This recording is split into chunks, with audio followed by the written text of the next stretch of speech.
Hola Marcelo, ¿Cómo estás? ¿cómo estás? Muy Gracias bien. por venir. Por favor, gracias a Estamos ustedes encantados de tenerte acá. Gracias por invitarme. Yo quería hacer esta entrevista con vos porque ahora tenemos la charla en donde vamos a profundizar sobre la obra y sobre todo el último libro, pero quería conocerte y que la gente que vea el video te conozca como persona atrás del escritor. No, es que la persona y el escritor, no sé, son el mismo. ¿Son el mismo? ¿Y en dónde arranca la persona que es escritor? Tu historia. A los 15, 16 años. Ahí arrancaste escribiendo poesía. Por supuesto. Sí. Poesía y algunos cuentitos. Y bueno, y ahí, y de pronto, al poco tiempo, surgió una novelita de unas 60 páginas, una cosa así. Y sentí que, era posible, digamos. ¿Qué te llevaba a escribir? ¿Qué es lo que te hace querer escribir? Y yo creo que empecé a escribir por angustia, porque hay una especie de base de angustia que te da la vida y que te hace sentarte a ver cómo se resuelve, cómo se saca esto de acá. Y hay una especie de nebulosa de expresión. Uno sabe bien qué quiere decir, pero sabe que tiene que decir algo. Y entonces sentarse a escribir es ir a buscar esa palabra, ese mensaje que uno está tratando de descifrar, ¿no? ¿Y la palabra alcanza? Es un debate que siempre hay en el taller de escritura. ¿Alcanza? No, si te alcanza, dejas de escribir. Claro. No es así, no, nunca alcanza. Es la búsqueda. Es la búsqueda, sí. Y después de la adolescencia, cuando viste que la novelita y los cuentos, y dijiste, bueno, esto me gusta. Sí, yo tuve la suerte de tener dos profesores extraordinarios. Y entonces ahí empecé a trabajar ya con idea de que podía llegar a ser escritor. Y después arranqué algunos talleres literarios. Después la vida también es como una ola que te acerca, te aleja, te acerca y te aleja, ¿no? Pero siempre estuvo ahí presente la situación esta de querer escribir y de trabajar y de seguir trabajando y de mantenerse así no te salga, ¿no? Claro, mantener el interés por seguir creando. Y leyendo, ¿no? Y leyendo. Va de la mano. Siempre Sí. te gustó leer. Incluso esos 15 creadores de poesía. Sí. Ahí tuve la suerte esa de que los profesores que tuve me daban cataratas de libros y conocí toda la literatura latinoamericana del siglo XX y de fin del siglo XIX gracias a ellos. Eso fue una marca impresionante para mí, ¿no? Eustacio Rivera, Rómulo Gallegos, Rulfo, Carpentier. ¿Y eso después, por supuesto, lo fomentaron los talleres de escritura o ya antes en el secundario había leído en el secundario tuve dos profesores extraordinarios que me tiraban los libros así, me decían, fíjate qué te parece. Que veían la beta ahí del escritor. Bueno, yo creo que a otros también se los tirarían, pero lo que pasa es que yo estaba muy ávido, ¿no?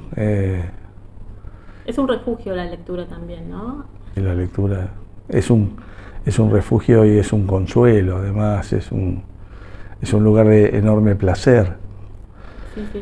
No sé si la escritura es un lugar de enorme placer siempre. Claro.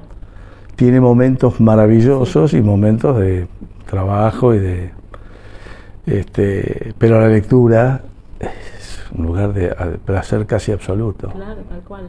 Y estos cuentos, estos poemas, esta novelita, los talleres, famoso taller de Claro, fui claro. Primero hice un taller de adolescentes que dirigía un profesor que se llamaba Nicolás Bratosevich. Ahí me mandaron mis profesores, me dijeron, mirá, hay un taller para adolescentes, y fui. En épocas del proceso que teníamos que entrar separados.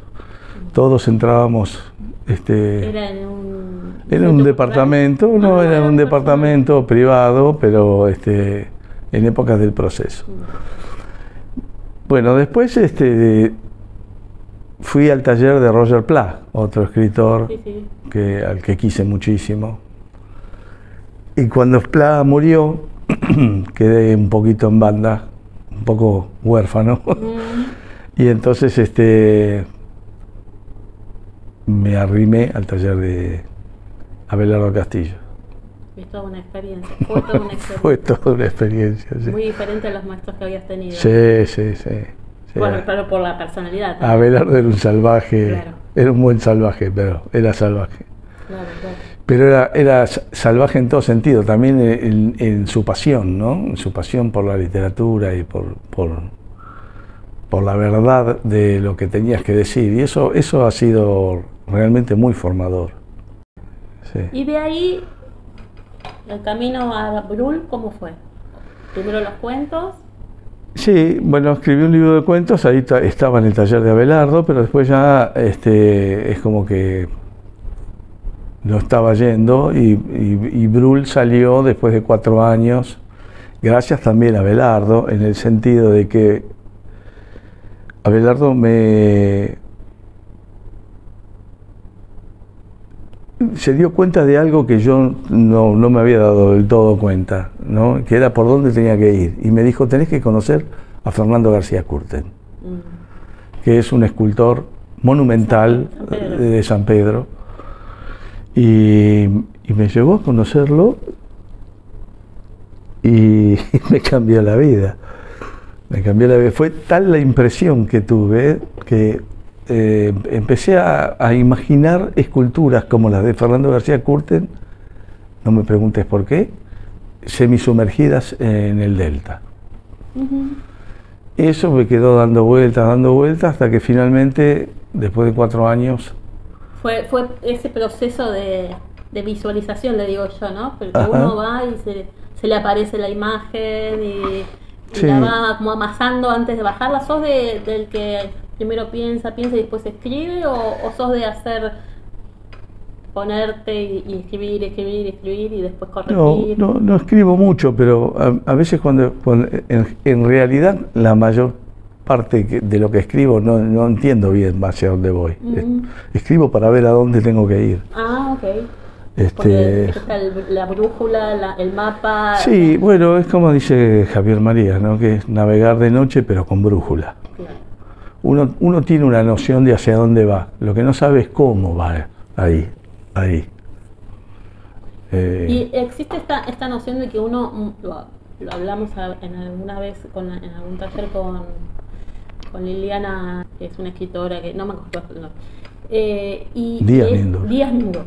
Y ella decía que ella siempre tenía el final. En general. ¿A vos te pasa también? Pero, ¿sabes? por ejemplo, Cortázar dice que no. No, pero ¿es diferente el cuento que la novela en ese sentido? Mira, ¿Necesita un esquema? yo creo que no hay fórmulas.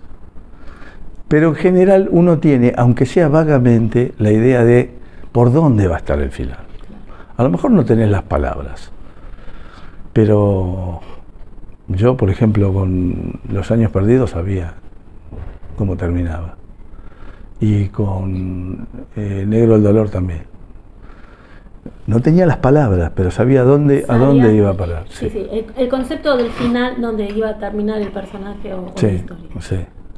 En los cuentos a veces es un poco más nítido y además es más aconsejable.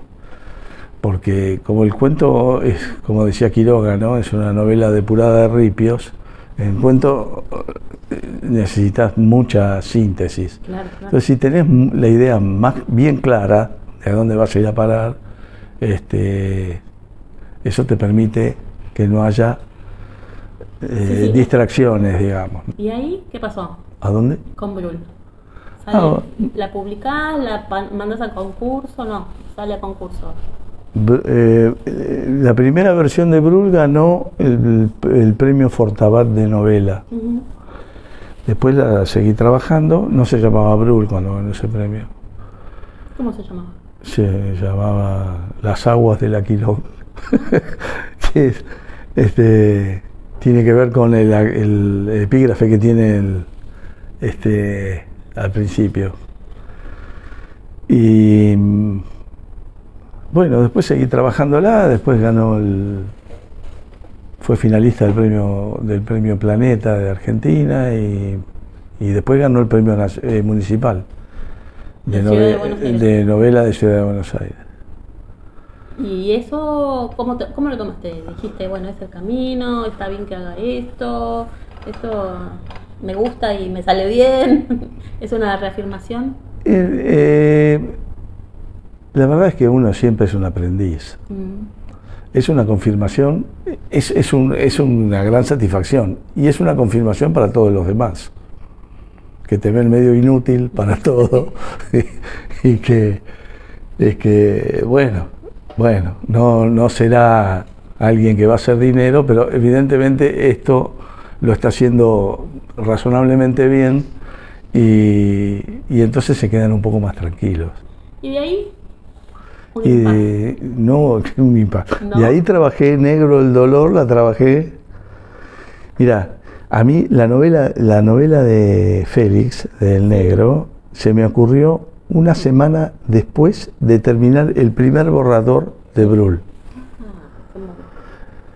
Acababa de terminar el borrador y leí una nota en un diario y aluciné. Me encantó la idea la espantosa idea, ¿no? Me pegó tremendamente la idea de una persona esclava comprada para ser verdugo. Es decir, pero después se me ocurrió, claro, que bueno, cómo se potencia eso, porque quizá un africano o un afrodescendiente criado en un mundo brutal, quizás no era el contraste para llegar a ser verdugo, no era tal. En cambio, encontrar... No era parte de la noticia.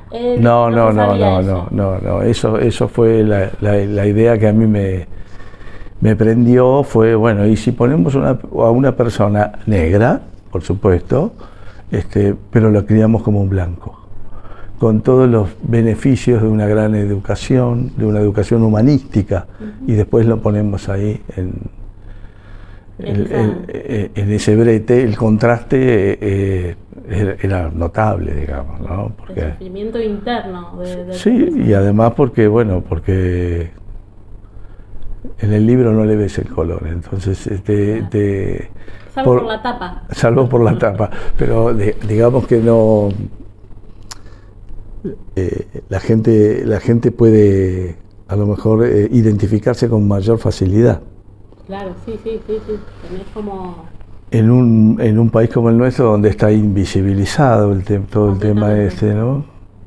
Bueno, creo que la nota era una nota casi de color, ¿no? O sea, la nota diciendo un negro, cuando acá no hay como no antecedente, pero la gente no sé si está tan acostumbrada a pensar que, no sé, vas a Uruguay y de negro, Colombia, de determinados países en donde todavía hay esa huella, y acá invisibilizada y borrada completamente, ¿no? Sí, porque además ha habido, digamos, una idea de europeizar a la población, ¿no? Entonces, no se ve todo el criollaje y el mestizaje que hay acá. Ahora, vos que investigaste un montón sobre el tema, ¿fue el hecho de la Revolución de Mayo, toda la parte de la liberación, y ellos consiguieron ser liberados y se fueron, emigraron, o directamente los sacaron como pudieron? Mira, la Revolución de Mayo fue extraordinaria, pero fue acallada rápidamente. Es decir, con la muerte de Moreno, la muerte de Belgrano, el exilio de San Martín, Laprida, Castelli, una vez que desaparecieron ellos, bueno, no teníamos a España, pero teníamos otro orden mucho menos revolucionario, ¿no? No tenía nada de revolucionario. Eh, la esclavitud siguió de alguna manera entre las guerras de independencia, y uno ve que por ahí no se los llamaba esclavos, pero se los llamaba trigueños, criollos, pardos, morenos. La libertad fue libertad de vientres, pero con una pequeña letra chica que hacía que los hijos de estos esclavos, que eran, según la ley, nacían libres, tenían que estar bajo el cuidado de los amos de sus padres hasta la edad de 20 años, una cosa por el estilo. O sea que fue todo un proceso hasta que realmente... Claro, y después cuando se terminó este tipo de abuso, continuaron con el abuso de los indígenas, digamos. Estamos hablando del libro El dolor del mundo. Y entonces, ¿cuántos años? Y esta me llevó mucho tiempo, mucha frustración. ¿Y estabas empecinado o totalmente ibas haciendo cosas paralelo? Nada, no podía hacer nada. De hecho, solamente podía hacer un cuento que tampoco me salía, porque se ve que había encontrado algún tipo de traba yo. Esta novela la escribí. Yo perdí la cuenta, pero creo que fueron 9 veces. Estamos hablando de reescrituras pequeñas. ¿La escribiste entera? No entera, porque algunos capítulos estaban bien, pero la estructura general no se me daba.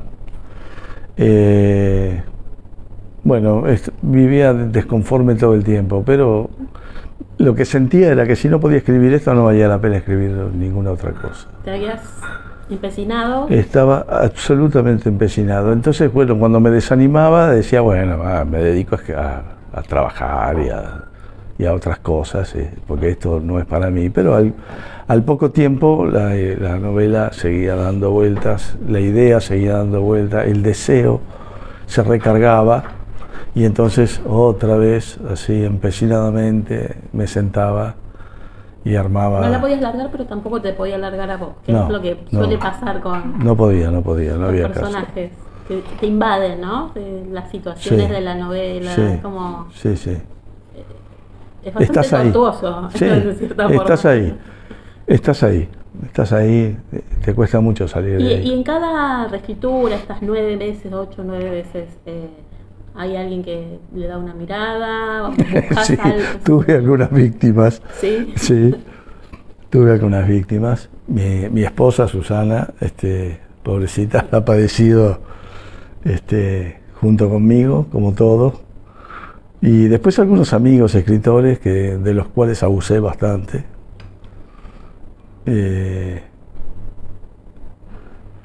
Y después más o menos algo se destrabó. Y entonces terminé una versión que no es esta, que era... Y terminé ese cuento que también me pasó, estuve 20 años escribiéndolo, un cuento largo que... ¿Los amigos escritores venían de los talleres? Sí, tenía amigos que eran del taller de Abelardo, algunos otros que eran de otros lados. Mira. O sea, estás en el ambiente, te manejás. Sí. ¿Entrás, salís? Sí, más o menos. Sí. ¿Tenés agente literario? No. Okay. ¿Y mandaste la novela cuando dijiste sí, ahora sí? ¿La mandaste, la presentaste? ¿La presentó alguien por vos? No, la presenté porque después no tenía respuestas de las editoriales. Sí. No era muy atractivo un escritor que había escrito 2 libros nada más y después de 23 años no había hecho nada. Y no conseguía que me respondieran, ni siquiera que me dijeran que no. No se estaba dando. La industria editorial siempre está en crisis, siempre desesperados por encontrar el bestseller. Sí, el libro que se venda, no sé, es un un mercado que yo mucho no entiendo. publicar en No, algún no, momento? no. No te va por ese lado. No, no lo pensé. Pero no lo pensé por orgulloso, quizás por pecar de orgulloso, porque, qué sé yo, Borges, su primer libro se lo publicó él. Sí, Virginia Woolf. Virginia Woolf también. Sí, sí. De todas maneras, no sé, no llegué a ese momento Claro. en que sentía que tenía que hacerlo, pero estaba siempre como una posibilidad. Claro. Y con el tema de los concursos, hay mucha gente que tiene prioritos, ¿no? Que los derechos, que si lo mando y después, y no gana y me queda allá, y eso...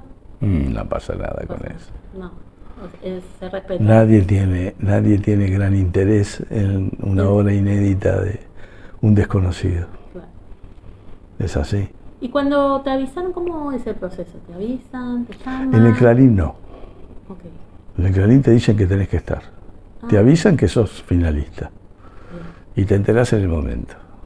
En el momento, no es que Sí. te avisan. ¿Te sorprendió? ¿Lo esperabas? Y lo esperaba. ¿Lo querías? Sí, lo quería, sí. Lo quería. Pero es una cosa siempre tan difícil ganar un concurso. Sí, sí, sí. Y depende tanto del azar que... para empezar, tenés un jurado de preselección que no te inspira ningún tipo de confianza porque no sabes quiénes son. Uh-huh. Te pueden inspirar confianza los jurados. Pero ¿y el gusto de los jurados? Claro, claro, claro. Sí, ¿no? Tu libro puede ser bueno, pero además puedes tener un librazo al lado Claro, claro, sí. que sí. no desmerece el tuyo, pero gusta mucho ¿Conociste a más. alguno de los que quedaron en el camino? ¿O que compitieron ahí? Bueno, ¿Enteraste? por ejemplo, uno de los que compitió fue Miguel Gaya, Uh-huh. que ganó hace 2 años, después con otra novela. Pero bueno, fue fantástico porque además me abrió un camino para Los Años Perdidos. Ya la habías empezado a trabajar cuando estabas terminando esta. Y esta ya estaba terminada hacía mucho, Claro. ¿no? Esta tuvo un último toque para presentarla al concurso. Uh-huh. Y reordené algunas cositas, algunos episodios y le di la forma final que tiene ahora en el libro. Y sí, ya estaba trabajando en esta, ya había trabajado en esta. Estaba trabajando en esta, no me acuerdo. Vamos a agarrarla así, que no se caiga la otra. Estamos hablando de Los Años Perdidos, que salió este año, hace poquito. Salió en agosto. Y esta ya, la idea ya la tenías. Mira, yo había terminado esta penúltima versión de El Negro, de Negro el Dolor, y como me conozco, le había dicho a mi esposa que me iba a sentar a escribir, aunque sea una historia donde un pobre Jesús le decían que era la salvación del mundo y él se miraba para adentro y decía, pero ¿de dónde sacan todo esto? Yo no me doy cuenta de esto. Y había pensado escribir un cuento relativamente largo, Claro. 20 páginas, con tono, curiosamente con tono cómico. Me senté y no pude parar. Me senté, escribí el primer párrafo, casi como está ahora en el libro, el primer párrafo, y después frené y estuve 1 o 2 días con ese párrafo dando vueltas. Como que estaba armando el pentagrama musical, ¿no? El tono, ese pequeño ritmo que hay así en el libro. Y después, a los 2 o 3 días me senté y ahí empecé y no pude parar. Y eso es algo que te nace, el tono de cada libro es completamente diferente. Uh-huh. Y en ese sentido, ¿en los dos te pasó lo mismo? ¿De encontrarlo enseguida? No, en este no, en el negro no. El negro, incluso Brul. Con Brul también estuve mucho tiempo con una especie de primer capítulo con el que no le encontraba, que buscaba y buceaba. Pero Los años perdidos fue una fiesta para mí. Todo lo que sufrí con el negro, lo disfruté con este otro. No la habíamos mostrado, Brühl, la primera novela. La tapa de esa me la dio Gustavo Nielsen. Ah, sí, sí. Recuerdo, tenía el original y Gustavo me mostró un libro de fotografías de un médico de un hospital de París de finales del siglo XIX. Y ahí encontré esa foto que era impresionante. Y entonces el tono, y fue Los años perdidos, el que más disfrutaste. ¿Es el oficio que fue como...? No sé qué fue, pero este fluyó, se deslizó. Después trabajé, por supuesto, como se trabaja todo texto, pero no sé, fue misterioso. ¿Cuáles son tus escritores que no solo de acá, sino universales, que te influyeron por ahí, incluso de chico o la adolescencia, que son como los, ¿no?, que uno le calan más? Mira, en Brühl, por ejemplo, hay un secreto homenaje a Carpentier. En un par de lugares. Hay así una cosa de los pasos perdidos y un episodio que también está inspirado en El siglo de las luces de Carpentier. Después creo que un autor que me marcó mucho fue Thomas Mann. Creo que se nota también y sobre todo en creo que se nota. Bueno, después todos los clásicos, pero... Acá surgió el nombre de Hermann Hesse. También, por lo aireado a lo mejor. Y por Siddhartha, tal vez. Puede ser, sí, pero sabes que no lo tuve muy en cuenta. No, yo sé que no, porque leí entrevistas en donde sí, tenés como referencias algunos libros para el inicio. ¿Investigás mucho? ¿Lees lo que escribieron otros?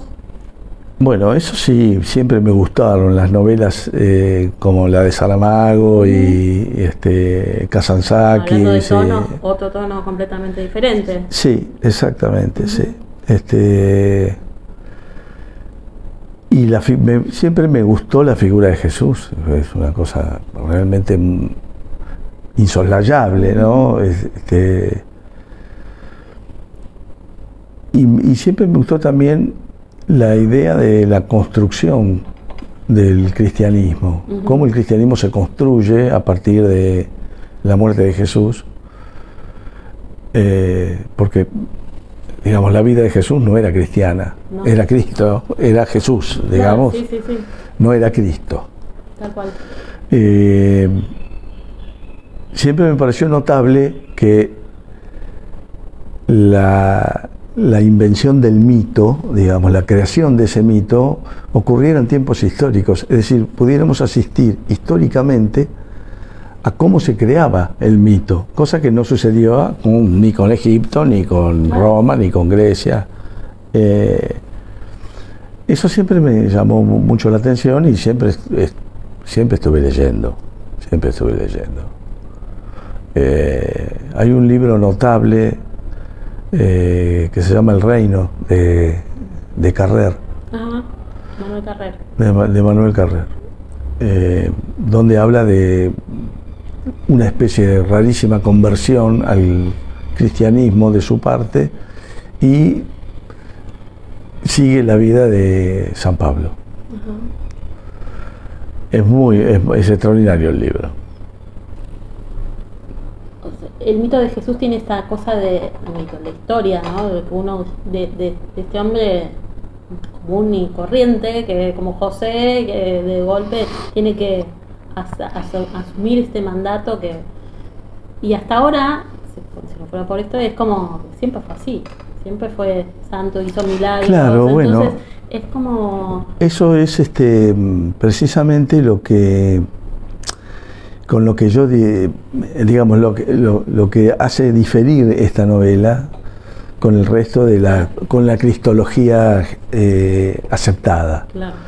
En un principio, los primitivos cristianos tuvieron que andar pensando este tipo de cosas. Es hijo de Dios, pero ¿cómo es hijo de Dios? ¿Es adoptado por Dios como hijo? Es decir, ¿es un ser humano nacido de mujer, pero adoptado posteriormente por Dios? Bueno, hubo gente que lo creyó. Y hubo gente que creyó, por ejemplo, que fue adoptado en el bautismo con Juan el Bautista. Ese momento en el que él se sumerge y aparece el Espíritu Santo en la forma de una paloma, claro. Ese es el momento en que empieza a participar de la naturaleza divina. Otros creen que fue en la crucifixión, en el momento de la muerte. Hubo montones de teorías como esta y gente que siguió y que fue cristiana con estas creencias. Después hubo gente que empezaron a pensar, pero bueno, entonces, si resucitó de entre los muertos, muy humano no podía ser, algo divino tenía que haber. Pero si era divino, y si era divino una vez hecho el bautismo o la crucifixión, era de diferente naturaleza que de Dios. Claro. Porque de algún modo era creado y Dios es lo increado. Entonces, hay que darle vuelta. Empezaron a pensar realmente cómo era la figura. Esto dio pie a diversas escuelas, digamos, cristianas que se debatieron durante siglos. Sí. Finalmente terminó ganando la idea de que es también increado y que es la Trinidad, digamos, ¿no? Porque se decía que hubo teorías que decían que estaba Dios en una categoría superior y un poco por debajo seguían siendo divinos, pero no tanto como Dios, tanto Jesús como el Espíritu Santo. Esto también surgió, creó un montón de debates. Finalmente se determinó y se pusieron de acuerdo pensando que eran 3 manifestaciones divinas de la misma naturaleza. Te quiero agradecer porque diste esta entrevista y preguntarte si estás pensando en algún libro nuevo. Tengo un librito nuevo, tengo un libro ya prácticamente terminado. Los libros están terminados cuando se entregan. Todavía no lo entregué, pero... ¿Una novela? No, un libro de cuentos. Marcelo, muchas gracias. No, por favor, el agradecido soy yo.